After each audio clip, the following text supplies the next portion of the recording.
ಪ್ರಧಾನಿ ನರೇಂದ್ರ ಮೋದಿ ವಾರಣಾಸಿಯಲ್ಲಿಂದು ಪ್ರಧಾನಮಂತ್ರಿ ಕಿಸಾನ್ ಸಮ್ಮಾನ್ ನಿಧಿ ಯೋಜನೆಯ 20ನೇ ಕಂತಿನ ಹಣ ಬಿಡುಗಡೆ ಮಾಡಿದ್ದು, ಕಾರ್ಯಕ್ರಮ ವೀಕ್ಷಣೆಗೆ ಬೆಂಗಳೂರಿನ ರಾಷ್ಟ್ರೀಯ ಕೃಷಿ ಕೀಟ ಸಂಪನ್ಮೂಲಗಳ ಬ್ಯೂರೋ ಐಸಿಎಆರ್ನಲ್ಲಿ ವ್ಯವಸ್ಥೆ ಕಲ್ಪಿಸಲಾಗಿತ್ತು.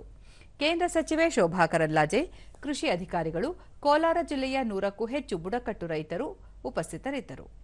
ಇದೇ ವೇಳೆ ಐಸಿಎಆರ್ನಲ್ಲಿ ಸಂಶೋಧನೆ ಮತ್ತು ಅಭಿವೃದ್ಧಿಪಡಿಸಿದ ತಂತ್ರಜ್ಞಾನ ಹಾಗೂ ಔಷಧಿಗಳನ್ನು ರೈತರಿಗೆ ವಿತರಿಸಲಾಯಿತು.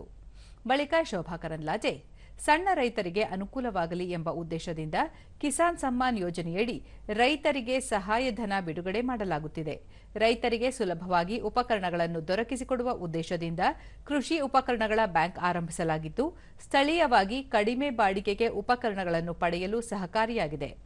ಔಷಧಿ ಸಿಂಪಡಣೆಯಿಂದ ಮಣ್ಣಿನ ಫಲವತ್ತತೆ ಕಡಿಮೆಯಾಗುವುದನ್ನು ತಡೆಯುವ ಮತ್ತು ಕ್ರಿಮಿನಾಶಕ ಇಲ್ಲದ ಕೃಷಿಗೆ ಒತ್ತು ನೀಡುವ ದೃಷ್ಟಿಯಿಂದ ರಾಷ್ಟ್ರೀಯ ಕೃಷಿ ಕೀಟ ಸಂಪನ್ಮೂಲ ಬ್ಯೂರೋಗಳಲ್ಲಿ ಸಂಶೋಧನೆ ನಡೆಸಿ ಔಷಧಿಗಳನ್ನು ತಯಾರಿಸಲಾಗುತ್ತಿದೆ.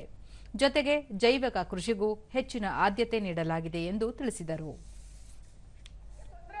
ಕೀಟ ಯಾವುದಿದೆ ನಮ್ಗೆ ಯಾರಿಗೂ ಗೊತ್ತಿಲ್ಲ. ನಾವು ಎಲ್ಲದಕ್ಕೂ ಸಿಂಪಡಣೆ ಮಾಡ್ತೀವಿ, ಪೆಸ್ಟಿಸೈಡ್ ಕ್ರಿಮಿನಾಶಕಗಳನ್ನ ಹಾಕ್ತೀವಿ. ಇದರಿಂದ ಎಲ್ಲಾ ಕೀಟ ಸಾಯ್ತವೆ. ಅದಕ್ಕಾಗಿ ಈ ಸಂಸ್ಥೆ ಇರುವುದು, ಇದು ಭಾರತ ಸರ್ಕಾರದ ಸಂಸ್ಥೆ ಇರುವಂತದ್ದು, ರಿಸರ್ಚ್ ಮಾಡ್ತಾ ಇರುವಂತದ್ದು ಕೀಟದಿಂದ ಕೀಟವನ್ನು ಕೊಲ್ಲೋದಕ್ಕಾಗಿ, ಕೀಟವನ್ನ ಹೆಚ್ಚು ಮಾಡಿ ಕೃಷಿಯನ್ನ ಚೆನ್ನಾಗಿ ಮಾಡೋದಕ್ಕಾಗಿ. ನಮ್ಮ ಮಿತ್ರ ಕೀಟಗಳನ್ನ, ರೈತನ ಮಿತ್ರ ಕೀಟಗಳನ್ನ ಜಾಸ್ತಿ ಮಾಡಬೇಕು, ರೈತನ ವಿರೋಧಿ ಕೀಟಗಳನ್ನ ಕೊಲ್ಲಬೇಕು. ಇದಕ್ಕಾಗಿ ಇವತ್ತು ನಮ್ಮ ಈ ಸಂಸ್ಥೆ ಕೆಲಸ ಮಾಡ್ತಾ ಇದೆ.